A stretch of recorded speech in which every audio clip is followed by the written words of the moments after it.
কিন্তু তারাও ঈশ্বরের সৃষ্টি। তুমি অমর হয়ে থাকবে, নিজের প্রিয়জনদের মৃত্যুর সাক্ষী থাকবে তুমি। একটি মৃত্যুও তুমি ভুলতে পারবে না। এটাই তোমার পুরস্কার, আর এটাই তোমার শাস্তি।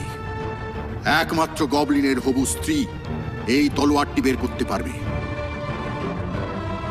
আর এই তলোয়ারটি বের করতে পারলেই গবলিন অমরত্বের অভিশাপ থেকে মুক্ত হবে। এক জায়গায় যেতে হবে আমার।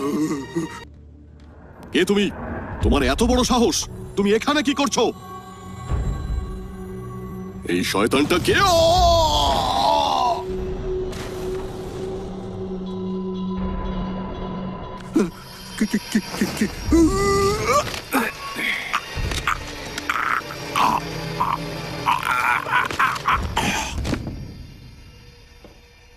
আমার দেরি হয়ে গেছে।